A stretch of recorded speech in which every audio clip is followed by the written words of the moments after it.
மணி, என்னப்பா பண்ணுறது? அப்பா இல்லாததுனால இவ்வளோ கஷ்டம்தான். இன்னைக்கு வேலை செஞ்சுட்டு கூலி வாங்கிட்டு நைட்டு சமைச்சு தரோம். மணி, வேலை செய்யும்போது என் கூட வந்து உக்காந்துருவா. சரி அம்மா, நான் வந்து வேலையில வந்து உக்காந்துக்கிறேன்.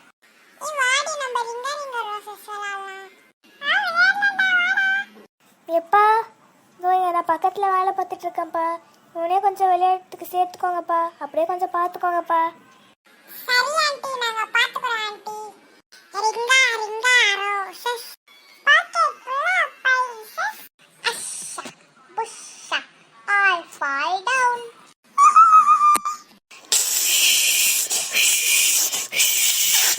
ஐயோ ஐயோ, கண்ணு சுனப்பட்டுச்சு. ஐயோ ஐயோ, அந்த பையன் கண்ணு சுனப்பட்டுச்சு. நம்ம அவங்க அம்மா கிட்ட சொல்லிட்டு வரலாம். ஆண்டி ஆண்டி, எங்க சுனம்ப கொட்டி வச்சிருந்தாங்களா, இப்ப காத்தடிச்சுது.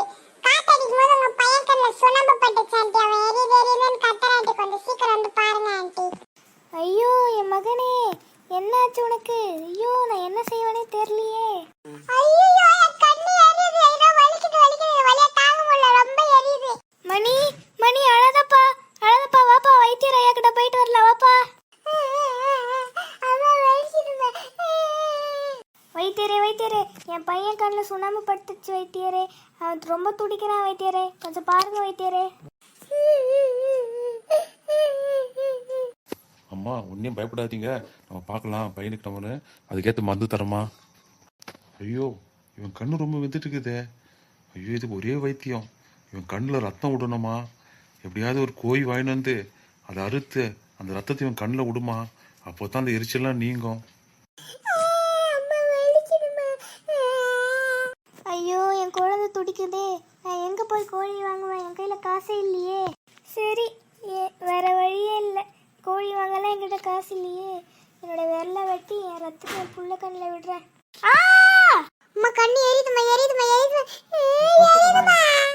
சரிப்பா, அம்மாவுடைய ரத்தத்தையும் கண்ணை விட்டுட்டேன். அம்மா விரல் போனா பரவாயில்லப்பா, உன் கண்ணு சரியாகணும்ப்பா.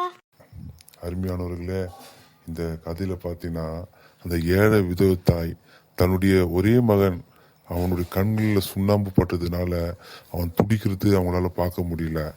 அவங்களால அந்த கோழி வாங்கிறது கூட காசு கிடையாது. இருந்தாலும் அந்த குழந்தையுடைய கண்கள் எரியுது அவங்களால பார்க்க முடியல. தன்னுடைய விரலே வெட்டி தன்னுடைய ரத்தத்தையே அந்த குழந்தை கண்ணில் ஊற்றி அந்த குழந்தைக்கு அவங்க ஒரு உதவி செய்தாங்க. பாருங்க, நம்முடைய ஆண்டவராக இயேசு கிறிஸ்து கூட நம்முடைய பாவங்களுக்காக அவர் தம்முடைய சொந்த ரத்தத்தை கடைசி சொட்டு ரத்தத்தை வரையும் கொடுத்து நம்முடைய பாவங்களை மன்னிச்சார். அது இவ்வளோ பெரிய நல்ல தெய்வம் பாரு நம்ம ஆண்டவராக இயேசு கிறிஸ்து. அவரை நம்ம விசுவாசிப்போம், அவர் சொந்த தெய்வமான ஏற்றுப்போம். கர்த்தர் நம்மளை ஆசீர்வதிப்பார்.